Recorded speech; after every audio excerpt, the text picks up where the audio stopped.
terkutuk. Ya itu Tuhan mau nggak? Tuhan mau nggak supaya hukum Taurat itu dibatalin? Itu dulu. Tuhan Elohim, Tuhannya Yahudi mau nggak supaya Taurat itu dibatalin? Yesus, 10 hukum itu digenapi dengan 2. Justru Hukum Yesus kasih. mengatakan, jangan kau menyangka, jangan kau mengira aku datang untuk membatalkan. Jangan. Kok Anda Karena Yesus membantah? masih ada setelah dia disalibkan dan mati dan bangkit. Di situ baru Kata berlaku siapa? hukumnya, hukum kasih. Kata Hukum siapa? Kasih, kasihlah Kata sama siapa? manusia. Mama Matius 22. Kasih, Dia kasih meninggalkan terhadap manusia itu, Roh saudara. Kudus. Setelah Hukum pertama, naik. hukum kedua itu kasihi Bapa, kasihi manusia, kasihi sesama manusia, bahkan berdoalah kepada orang yang membencimu. Itu adalah simpul dari hukum Taurat. Tidak bisa lepas dari hukum Taurat kasih itu. Apa itu kasih? Kau bilang, ini kan pertanyaan saya sederhana tuh. Anda mengatakan saya benci Paulus. Oke, sekarang jangan kita benci. Tapi boleh nggak saya bertanya? Kenapa dari Anda mana benci? Paulus mengatakan? lewat penginjilannya Dari- Paulus sampai ke Asia kecil sampai sekarang ini ke Indonesia. Itu Ya kan hasil- Yesus menubuatkan itu. Yesus menubuatkan memang kan? Apa kata Yesus? Hah? Dia akan menyesatkan banyak orang. Nggak heran.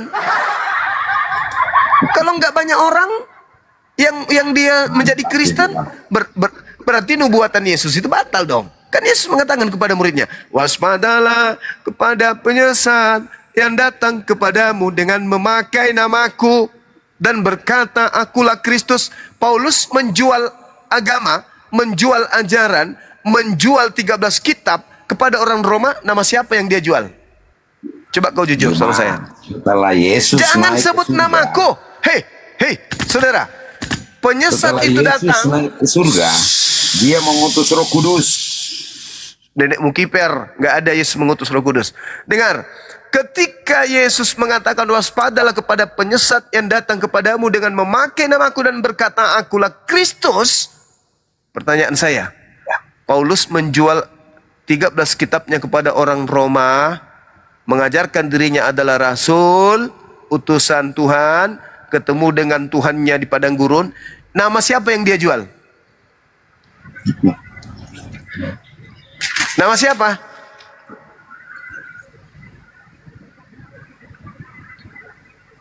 Emang Nama Tuhan yang siapa? datang ke dia. Emang Iya, Tuhan. terserah. Paulus, Bukan itu yang saya Paulus. tanya. Saudaraku, Waktu itu bukan itu Saulus yang salah kutanya. loh. Bukan Salah loh, itu bukan yang saya Paulus. tanya. Paulus, Bukan itu bukan yang saya Paulus. tanya. Penyesat ini akan datang dengan memakai namaku dan berkata kemana-mana bahwa aku ini adalah Kristus. Itu siapa? Anda nggak bisa menyebut nama. Oke, saya tanya. Paulus ketika dia sampai kemana-mana, nama siapa yang dijual? Ya, dia mengabarkan berita sukacita itu. Nama Yesus. siapa yang dia jual kemana-mana? Nama Yesus. Namanya sebagai nama Yesus. Satu tergenapi. Ketika dia menyebut Yesus, dia gelari Yesus dengan gelar apa? Dan dia berkata akulah Yesus adalah. Jangan tertawa dulu. Kita ini bukan kalah menang, kita berdiskusi memberikan edukasi. Siap, bos. Nah itulah. Iya. Nah sekarang ketika Anda sudah mengatakan Yesus kemana-mana membawa nama Yesus, sekarang dia menggelari nggak Yesus itu dengan gelar Kristus? Bukan, dia bukan Kristus. Saulus adalah penginjil. Dia Paulus itu menggelari nggak? penginjil. Pekabar Dia Injil. menggelari nggak? Dia menggelari nggak Yesus itu dengan gelar Kristus? Emang Yesus Kristus. Yesus Nah, itu. tergenapi dua. Yang ketiga nih, ramalan yang ketiga, mereka akan menyesatkan banyak orang. Banyak nggak pengikut Paulus? Kalau kami bukan merasa disesatkan.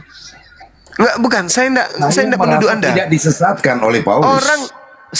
Orang yang disesatkan itu tidak mungkin sadar kalau dirinya disesatkan pada saat dia dalam keadaan tersesat. Kalau dia sudah sadar, itu namanya sudah tak tersesat lagi. Saudara, tunggu dulu, sahabat. Tunggu, saudara. Yang saya ingin tanya, dua sudah Anda akui. Paulus mengatasnamakan Kristus. Dia membawa memakai nama Yesus. Yang kedua, mengatakan Yesus itu adalah Kristus. Tinggal yang ketiga nih, banyak nggak pengikut Paulus? Saudara, banyak nggak kemudian yang disesatkan oleh Paulus? Banyak nggak? Banyak nggak pengikut Paulus? Banyak nggak? Kapasitasmu apa dulu? Kapasitas saya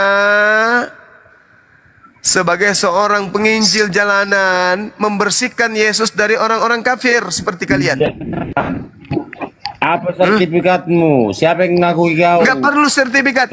Justru orang yang dengar, justru orang yang punya sertifikat, orang yang punya ijazah itu yang bahaya karena dia punya potensi untuk menipu, untuk korupsi, untuk membodohi orang. Justru mereka itu yang bahaya dibandingkan orang yang tidak pernah kemudian sekolah dan mendapatkan ijazah, tapi mereka paham sebuah buku.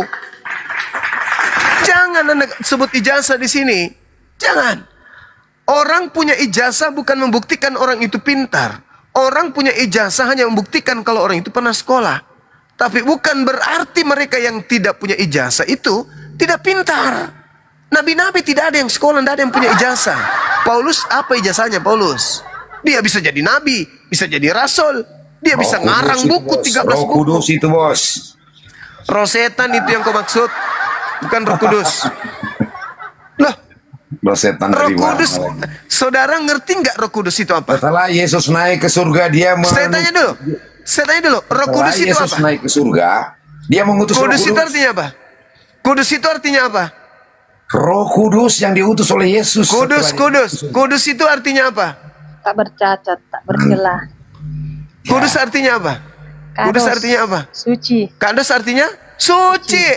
Sekarang pertanyaan saya, kira-kira roh suci itu bisa nggak masuk ke dalam tubuh yang di dalamnya ada makanan-makanan yang diharamkan oleh Tuhannya Yahudi? Bisa nggak? Siapa yang mengharamkan makanan, Zuma? Mulai sakit. Bisa nggak Roh Kudus itu masuk ke dalam orang? Saya ulang lagi. Bisa nggak Roh Kudus itu masuk ke dalam jiwa-jiwa orang-orang yang melanggar semua hukum Tuhannya Yahudi? Andi, kenapa di-mute sih, Van? Jawab dulu. Bukankah Roh Kudus itu hanya... Ada satu perkataan Tuhan Yesus pernah dia katakan begini, Bang Suma. Apa itu? Dia katakan bahwa bukan apa yang masuk dalam mulutmu itu najis, tetapi yang keluar. Itu dia tanya, dia ucapkan itu kepada orang Roma atau diucapkan kepada orang Yahudi? Murid-murid pada saat itu. Murid-muridnya makan babi nggak pada saat itu? Dalam konteks orang-orang Yahudi tidak. Kenapa lantas ketika Yesus mengatakan bukan yang masuk ke dalam mulutmu itu, kenapa larinya ke babi? Dasar kalian mah. Kenapa larinya ke babi? Hah? Babi itu enak dagingnya. Maksudnya kenapa jadi babi? Ini lagi kan kenapa jadi babi? Kenapa jadi babi? Kenapa jadi babi? Ketika dikatakan kemudian bukan yang masuk ke dalam mulutmu itu yang najis, tapi yang keluar dari mulutmu. Kenapa larinya ke babi? Kalian menafsirkan. Karena nggak najis. Maksud saya tidak ada lagi penafsirannya bahwa tidak ada lagi hal-hal yang berupa makanan yang berhubungan dengan jasmani itu hanya membahas tentang cuci tangan atau tidak cuci tangan. Gak ada hubungannya dengan babi. Babi bagi orang Yahudi itu adalah binatang haram yang senantiasa menjadi persembahan orang-orang pagan kepada sembahan-sembahan mereka. Itu adalah makanan yang menjadi tumbal sesajen bagi orang-orang pagan yang hidup di tengah-tengah orang Yahudi, dikelilingi oleh orang Yahudi. Babi itu adalah binatang yang kadang dipersembahkan untuk dewa Molok, kepada dewa-dewa yang ada di sekeliling orang-orang Yahudi. Makanya mereka nggak makan babi itu, najis sampai hari ini. Tapi Kristen dasar pemakan babi dari Romawi Yunani ini, maka Paulus melihat, wah ini orang Roma kalau kuajarin seperti dalam Torah jangan makan babi, mana mau laku cerita ini. Kalau kusuruh mereka sunat, mana mau mereka ikuti saya. Nggak mungkin mau. Maka apa yang terjadi? dihalalkanlah babi itu dengan mentafsirkan ucapan Yesus. Dan ada yang lebih parah lagi daripada pengikut awal mula. Apa yang lebih parah? Ketika dikatakan, bukan yang masuk ke dalam mulutmu itu yang menajiskan, tetapi yang keluar. Makanya banyak laki-laki di kalangan kalian yang memasukkan rudal sesamanya laki-laki di mulutnya. Karena menurut mereka penafsirannya, ini tidak diharamkan. Loh, kok gawat? Itu fakta. Berapa itu? Itu fakta, itu real.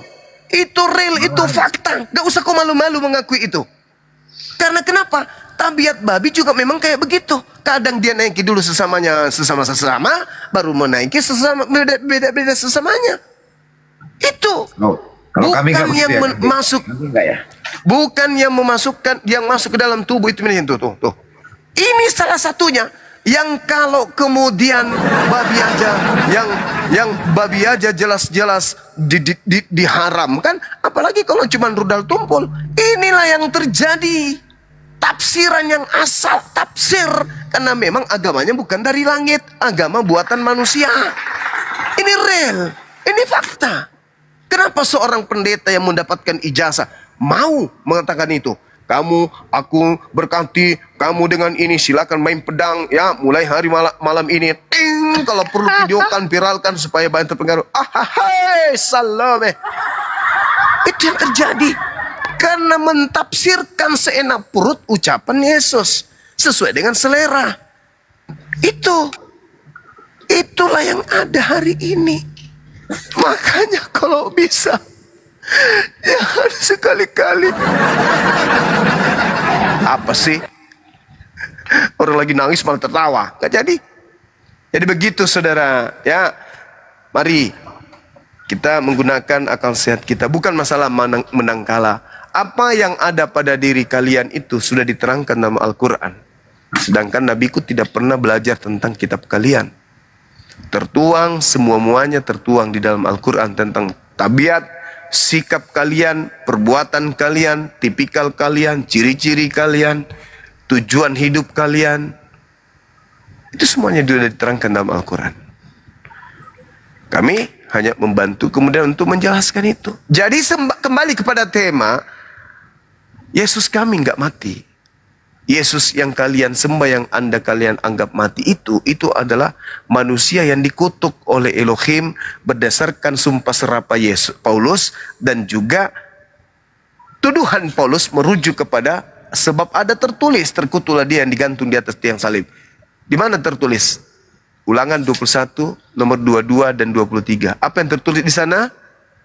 Jika ada orang yang melakukan dosa yang sepadan dengan hukuman mati, lalu kau hukum dia, jangan kau biarkan mayatnya semalam-malaman di atas salib, sebab orang yang dikutuk oleh Elohim, jangan kau biarkan mayatnya menyentuh tanah yang diberikan Tuhanmu kepadamu. Tuh, berarti Yesus di situ oleh Paulus dianggap manusia yang melakukan dosa yang sepadan dengan hukuman mati, lalu Tuhan mengutuk dia. Itulah makanya aku tanya, apakah Galatia 3 nomor 13 itu firman Tuhan kah? Sabda Yesus kah? Atau ini karangan Paulus sendiri, kebenciannya terhadap Yesus? Karena kenapa? Ya, Paulus tahu Yesus ini banyak yang benci pada zaman itu. Maka dia cari tenar, dia cari pamor. Makanya Yesus menubuatkan, waspadalah kepada penyesat yang datang kepadamu dengan memakai namaku, dan berkata, akulah Kristus, dan dia akan menyesatkan banyak orang. Nah, Paulus menyebarkan teror agamanya ini memakai nama siapa? Kalau dia pakai namanya Mbak Marijan, atau dia pakai namanya Panjul, atau namanya Timbul, namanya Tukul, namanya Bom-Bom, namanya Edis, gak laku. Gak laku. Maka dia pakai nama Yesus, nama yang sudah tenar pada saat itu, bisa melakukan banyak mujizat. Maka dengan memakai nama itu, ajarannya kemudian ramai diterima orang.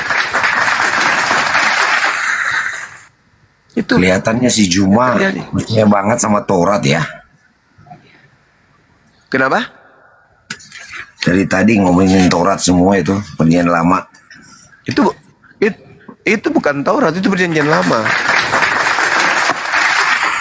Perjanjian lama Taurat itu cuma barang siapa yang percaya kepada Taurat, dia akan kena dihukum yang berlaku waktu itu, hukum kutuk. Loh, Tidak dosa bisa barang siapa yang percaya. Saudara, saudara, Kamu mau pilih percaya kutuk atau tidak berkat? percaya. Makanya. Kamu pilih kutuk atau berkat? Jelas berkat dong. Nah, itulah perjanjian Nah, baru. kalau kau mau, nah sekarang kalau kau mau diberkati, buang, lemparkan ke jamban Taurat itu. Betul? Betul nggak? Ya dong, jangan malu-malu. Aduh, sudahlah. Kamu dengan Kalau itu mau dibuang, satu sama. Itu contoh sama yang kau baik dan itu. tidak baik ada di Taurat. Bukan begitu. Saudara, hukum Ya. yang ada yang datang kepada umatnya Nabi Musa itu, kalian ambil terjemahannya hanya untuk sebagai tameng saja, sebagai pelengkap penderita, sebagai bahan untuk jualan. Karena kalau kamu tidak mengambil kitabnya orang Yahudi ini, hanya menggunakan kitab kalian, Galatia, Filipi, siapa yang mau jadi Kristen? Siapa yang mau jadi Kristen? Sudahlah dia menyembah Theos, dewanya orang Roma. Siapa yang mau nyembah itu? Tuhanmu siapa yang mau jadi Kristen? Kalau Tadi kamu kan tidak mau kan jadikan bilang, memilih berkat bukan kutuk. Kalau kutuk itu di hukum Taurat. Hal baik dan buruknya ada di hukum Taurat. Itu kamu salah, jangan dibuang. saudara. Jangan dibuang, bos. Saudara, Nggak di boleh dibuang dalam itu. hukum Taurat, kaidahnya jelas. Ulangan 27 nomor 26. Barang siapa yang tidak mempraktikkan hukum Taurat dengan perbuatan, maka terkutuklah dia. Dan seluruh bangsa harus berkata amin. Kitab yang sama di Bilangan 23 ayat 7 sampai 8. Apa katanya?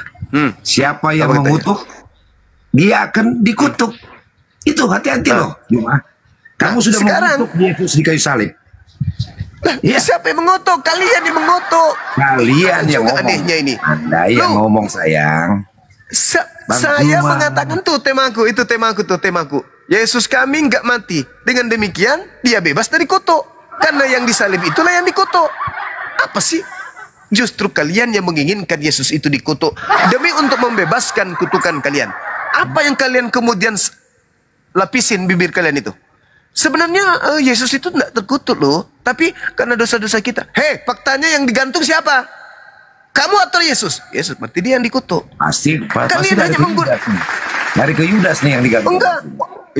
Ya, memang pasti bukan Yesus yang disalib dong. Yang disalib itu adalah orang yang dikutuk. Yudas yang disalib. Yang pasti Karena bukan lain Yesus lagi. kan, udah aku bilang kan. Yang pasti bukan Yesus. Ingat saudara, salib itu adalah hukuman yang diberikan kepada orang yang memenuhi syarat. Ada berapa syarat yang harus dilalui untuk disalib? Ada 2. Yang pertama, orang itu wajib hukumnya ditemukan melakukan dosa yang sepadan dengan hukuman mati. Yang kedua, orang tersebut syaratnya dikutuk oleh Elohim. Pertanyaan saya, apakah Yesus anak Maria orang suci ini memenuhi 2 syarat tersebut? Yang memenuhi 2 syarat, dia yang di samping kiri kanannya, bos. Berarti bukan Yesus. Itu pintarnya Anda, berarti Yesus tidak bisa, tidak layak jadi. Ketawa si iblis. Iblisnya tertawa. Seakan-akan Anda mengatakan, jangan Suma. Tak ada yang menemani kami di neraka kalau semua Kristen bertobat dari agama Kristen. Jangan. Biarkan kami hidup dalam hayalan kami. Biarkan kami memfitnah Yesus bahwa dia yang dikutuk. Hei, saudaraku. 2 syarat ini wajib terpenuhi untuk disalib. Dan untuk dikutuk oleh Tuhan harus memiliki dosa yang sepadan dengan hukuman mati. Dari mana Paulus mengatakan Yesus itu dikutuk? Apa kesalahan Yesus? Ada. Kalau orang yang berbuat salah Juma. Apa dong saya panggil Pak Haji gitu? Ustadz Juma Haji begitu. Paulus. Kalau Enggak, panggil. ada orang yang berbuat salah kepada kamu, kalau kamu maafin dia, mana yang lebih baik? Kamu Ya, balas, dimaafkan dong. kamu bunuh lagi? Dimaafkan dong. Makanya Tuhannya orang Yahudi itu saudara. Kamu benar kalau Anda posisinya. Kamu benar posisinya. Terus saudara, ada kalau orang. kalau Anda lihat di dalam kitabnya orang Yahudi 2 Tawarik 7:14, apa kata Tuhan di situ? Hambaku, umatku yang atas namaku disebut, ketika mereka merendahkan diri dan berdoa mencari wajahku, lalu berbalik dari jalan-jalannya yang jahat, maka aku mendengarkan mereka dari surga dan mengampuni dosa mereka pun dari surga serta memuliakan negeri mereka. Ngapain coba? Ngapain dia turun dengan dikutuk? Ngapain? Sementara dia mampu kemudian maha mendengar. Ketika ada hambanya, ciptaannya bertobat di bumi, di surga, di langit, dia bisa mendengarkan. Dalilnya ada. Itu bukan asumsi. 2 Tawarik 7:14. Ketika hambaku berpaling dari jalan-jalannya yang jahat, lalu mencari wajahku, aku mengampuni dosa mereka dari surga. Alamak, kurang apa lagi? Kenapa harus ada tumbal sih? Kenapa harus orang suci yang mati terkutuk? Hah? Anda tahu nggak siapa yang tepuk tangan? Dosa nenek moyangmu. Dosa nenek moyangmu juga masuk. Jadi semakin menjadi-jadi. Nenek moyang lagi di bawah-bawah. Kenapa? Di mana dalilnya? Di mana dalilnya? Dosa manusia sehingga dia rela mengorbankan nyawanya untuk menebus dosa. Itu maunya saudara, itu maunya Kristen. Tapi konsepnya tidak begitu. Tidak ada konsep itu, nggak ada. Di dalam kitabnya orang Yahudi, kemarin Imamat 1, Abang bilang kemarin Imamat 1, yang disalib itu Yudas. Itu kemarin pasti Yudas. Saya pastikan Yudas. Karena yang memenuhi syarat, saudara dengarkan, yang memenuhi syarat untuk dikutuk itu Yudas. Pertama, Yudas melakukan dosa besar yang disetarakan dengan kutuk. Apa itu? Dia menyerahkan orang benar untuk disalibkan. Coba Anda baca di dalam Keluaran 27 nomor 25. Terkutuklah orang yang menerima suap untuk membunuh orang yang tidak bersalah. Yudas lolos nggak di situ? Dikutuk. Sebelum Yesus disalibkan, Yudas sudah bunuh diri, bos. Itu kronologis kesalahan fatal yang dilakukan oleh wartawan dalam benarkan. Jadi ada dua Yudas di sini, ada dua Yudas, bos. Ya. Dengarkan, saudara, dengarkan. Akal nggak, saudara-saudara? Yudas sudah bunuh diri, terus disalib lagi gitu. Itu cerita yang ada. Itu cerita yang muncul dari wartawan. Surat kabarmu itu harus direvisi ulang tuh. Kenapa? Surat kabar. Karena Paulus sendiri mengatakan dalam 2 Korintus 11 nomor 4 ada Yesus lain. Yesus mengatakan dalam Matius 24 nomor 24 ada Kristus lain. Mau kurang apa lagi coba? Sedangkan tidak ada dikatakan Yudas lain, nggak ada.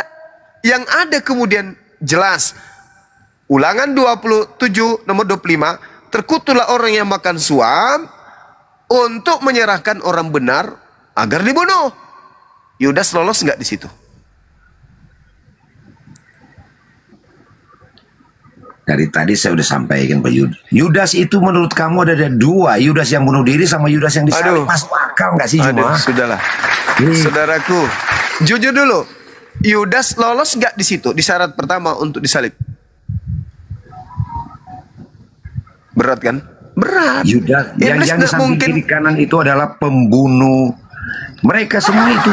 Anda, saudara, tidak akan mungkin jujur, karena di dalam tubuh saudara itu ada 8 iblis. Sesuai dengan nubuatan Yesus dalam Matius 20. Dengan yang di samping kiri kanan Yesus. Matius 12 nomor 43 nomor 45. Ada 8 iblis yang bekerja pada tubuh penyesat. Iya, di zaman sekarang, bukan di zaman lalu itu. Zaman sekarang ini. Sampai sekarang. Ya. Karena Tuhan sudah mengatakan, aku akan menjadikan keturunanmu dan keturunannya untuk bermusuhan. Tuhan yang mengadakan itu. Nah sekarang ketika ditanya, terkutuklah orang yang menerima suap untuk menyerahkan orang benar agar dibunuh.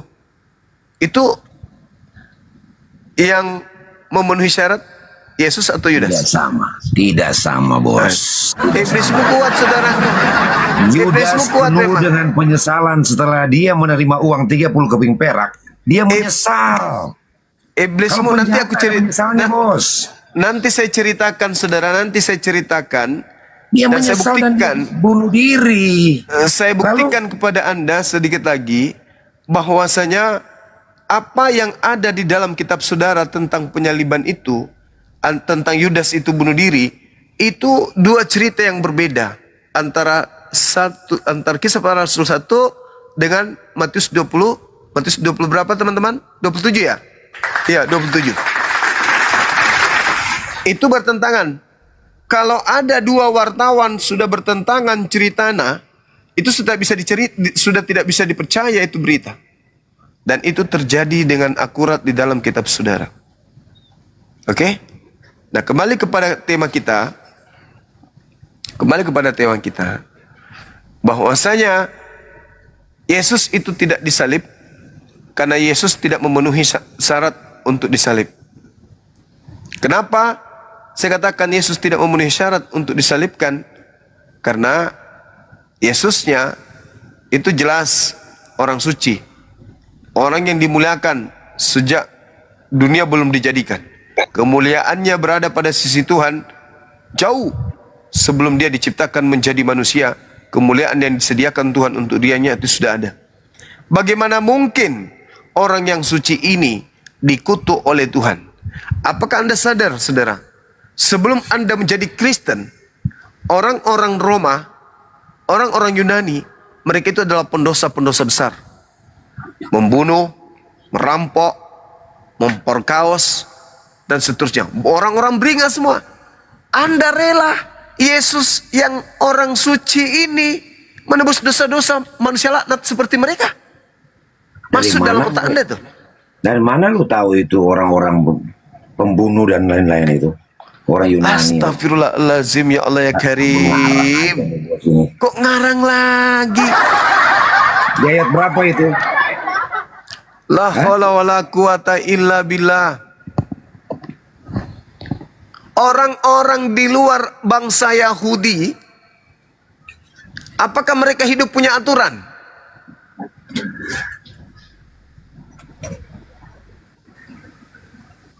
Setelah mereka menerima Yesus.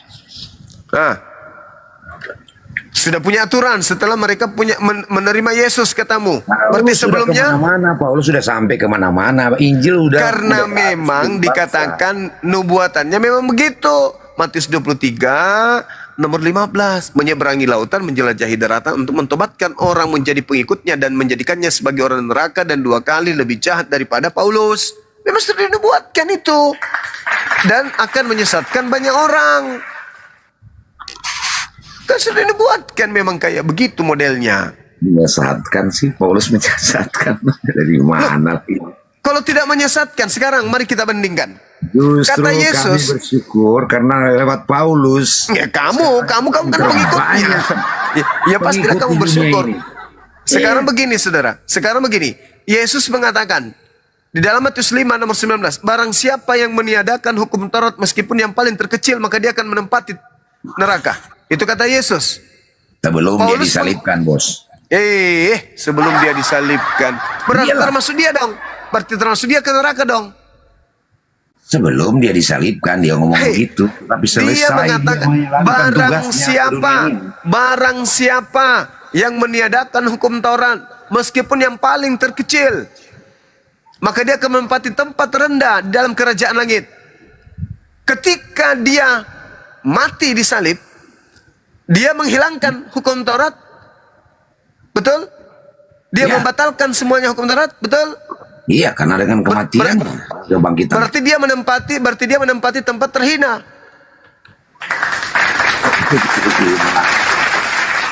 Alamak. Matius 5 nomor 19.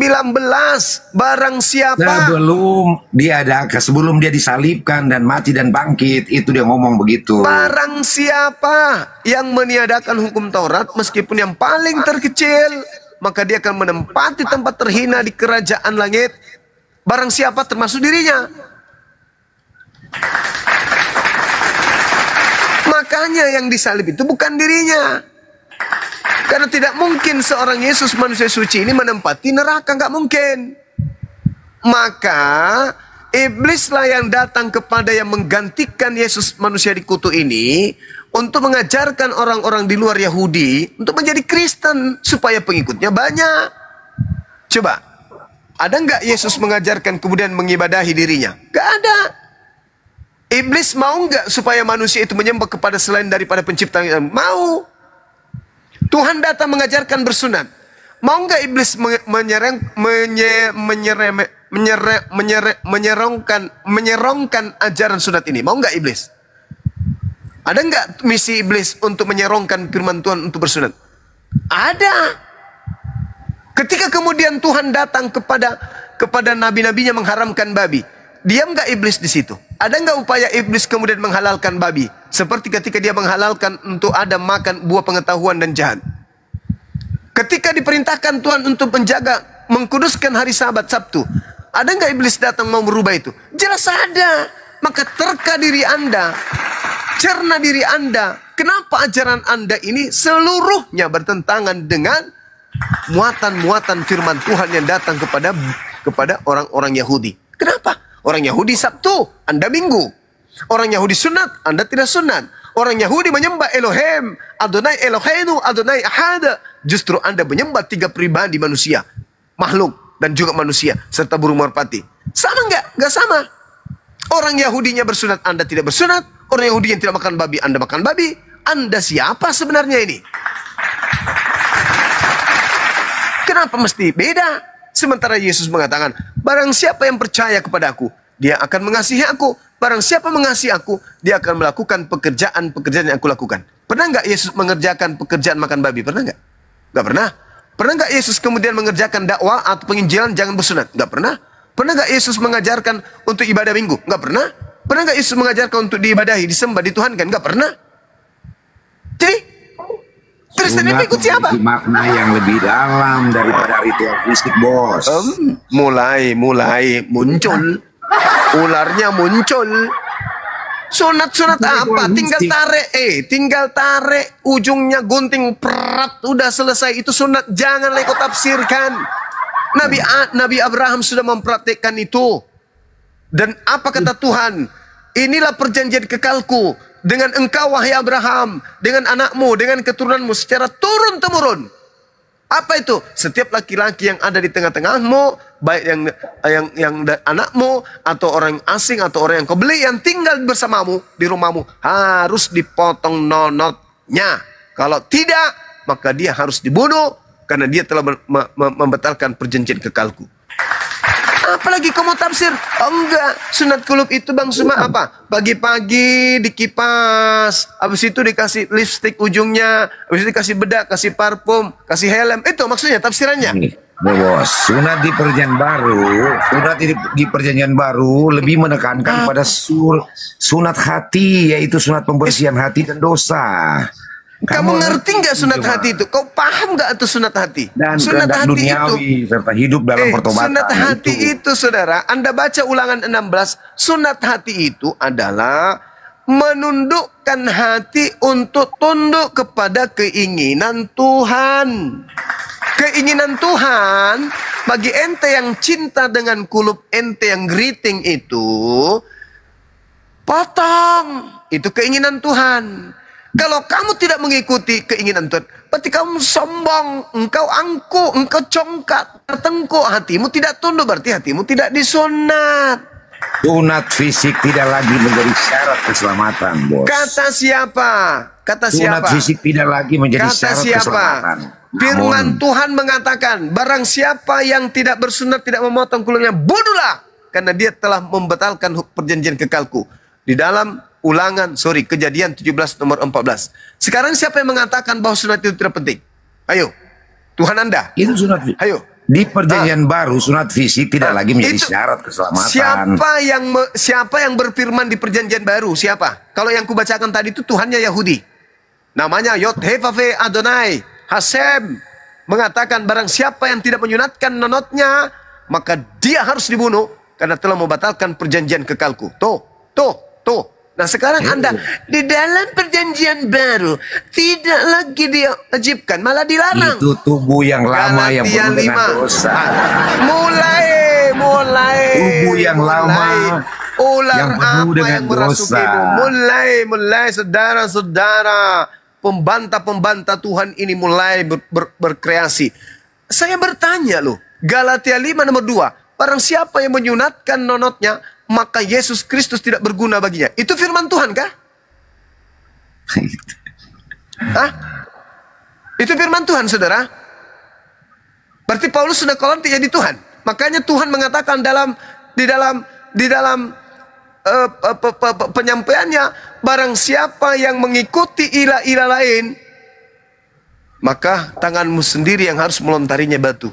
Bunuh.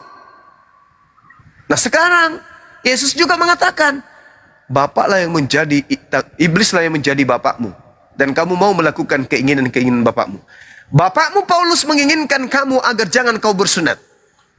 Tapi bapaknya Abraham, bapaknya Ishak, bapaknya Elohim, bapaknya Yakub, yang mereka sebut dengan sebutan Elohim, menginginkan agar orang-orang bersunat. Bapakmu Paulus menginginkan agar tidak bersunat. Sekarang yang kamu ikuti siapa? Bapak yang mana? Karena ada dua bapak.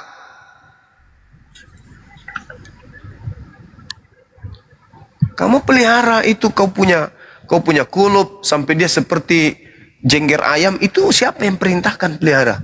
Paulus kan? Sementara Tuhan memerintahkan potong. Sekarang kamu ikuti siapa? Roh Kudus itu, bos. Kalau dia bertentangan dengan Tuhan, itu bukan Roh Kudus, tapi iblis memakai titel Roh Kudus biar bisa menipu orang yang tidak punya otak. Jangan batu begitu, tidak bagus. Surat dalam perjanjian baru itu, sunat lebih menekankan pada sunat hati. Alamak, diulang lagi, membersihkan hati dari dosa dan rendah duniawi, serta hidup dalam pertobatan.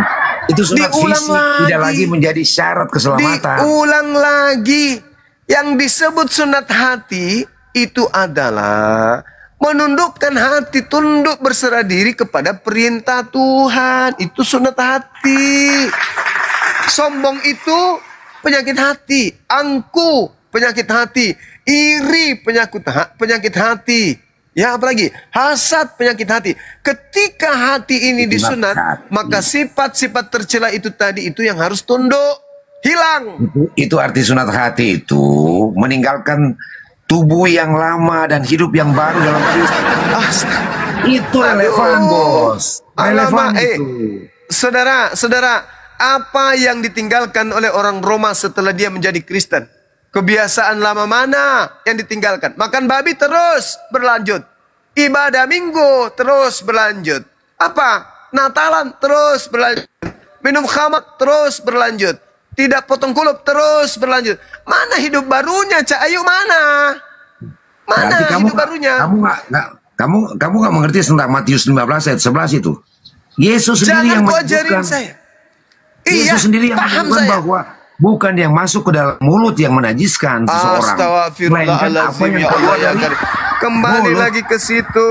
Kembali lagi ke situ. Kembali lagi ke situ. Justru, saudara, justru yang disebutkan hidup baru itu adalah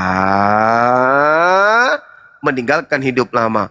Ketika mereka tunduk kepada hukum Tuhan, perintah Tuhannya yang tadinya makan babi, jangan makan babi, enggak lagi makan babi.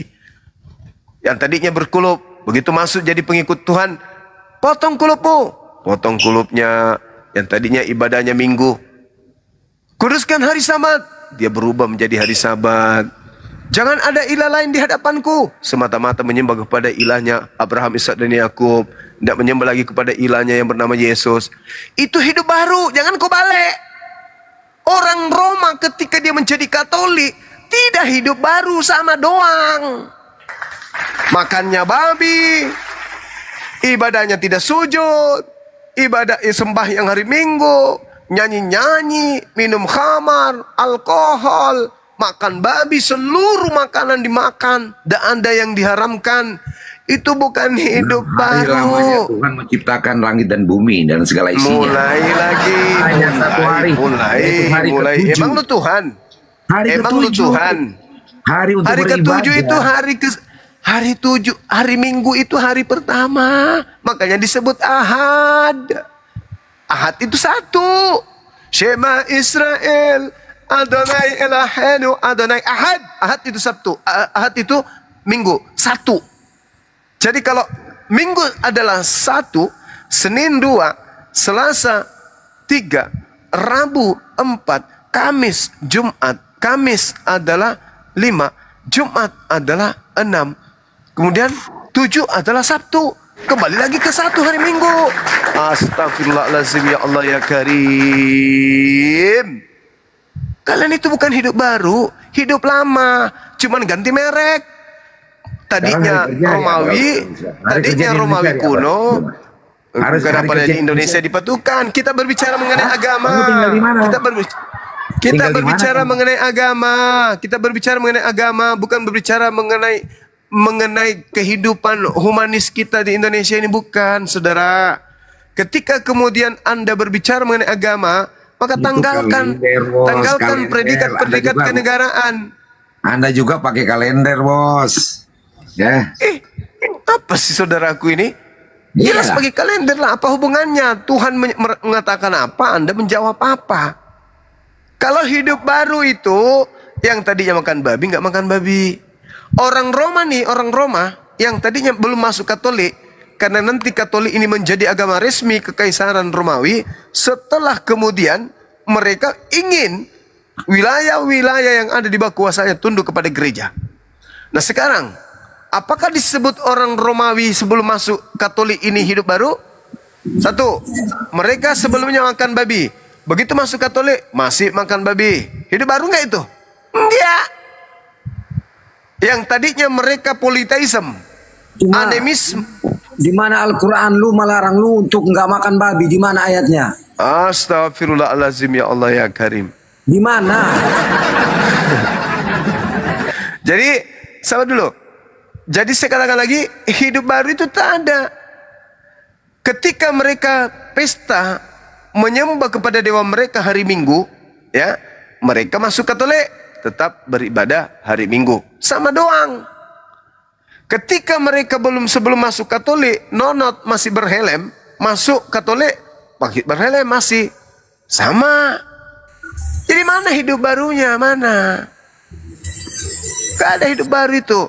Hidup baru itu kalau Anda asyhadu an la ilaha illallah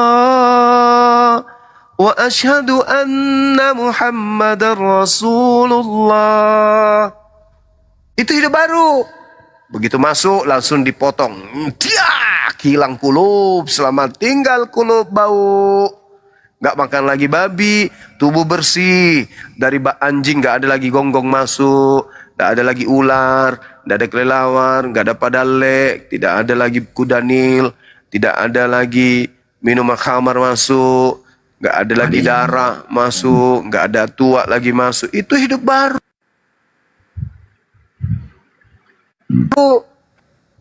Begitu, saudara. Aja di kitabmu ada nggak larangan untuk makan babi? Astagfirullahaladzim. Ini orang pernah belajar. Kamu pernah belajar nggak sih? Hah? Pernah belajar? Nggak pernah? Ya tunjukin, tadi ada yang nanya. Jawab aja itu. Al-Quran surah Al-Ma'idah ayat 3. Itu yang sangat familiar. An-Nahl ayat 105. Ya, coba. Apa bunyinya? Bunyinya pipi. Oh, itu bunyi babi gitu. Mana ada babi bunyi begitu? Bom-bom. Allahu Hurrima alaikumul maitatu waddamu walahmul khinzir. Itu jelas tuh. Oke, Dinda, siapa yang bisa lanjut? Dinda Alif. Ya, Dinda. Ya, Gurunda. Satu katanya. Iya, Masya Allah. Saya bikin kopi dulu. Karena saya sambil berdiri saya ini. Saya harus berdiri dulu ya. Assalamualaikum warahmatullahi wabarakatuh. Waalaikumsalam warahmatullahi wabarakatuh. Iya, kamu juga harus meninggalkan hidup berkarat. Itu kau udah berkarat itu hidupmu. Perbarui lagi. Harus hidup baru, Juma. Terima Kristus sebagai Tuhan. Nenekmu kiper. Siapa yang mau menyembah makhluk yang dikutuk Tuhan? Enggak mau, ogah saya. Mending saya kawin besok daripada saya menyembah makhluk yang dikutuk oleh Tuhan. Dasar blokok. Udah lanjut sama anak-anak saya, silakan. Oke, terima kasih Gurunda. Ini untuk orang-orang Kristen yang tadi tidak bersunat, ya kan? Itu tadi guru kami sudah menjelaskannya, Bang RM. Siap. Ini ya, ada penjelasannya seperti ini. Ini kita bisa buktikan sekarang ataupun nanti jadinya kan. Di sini dikatakan apa nih? Hai Yerusalem, kota kudus, sebab tidak seorang pun yang tidak bersunat atau yang najis akan masuk lagi ke dalammu.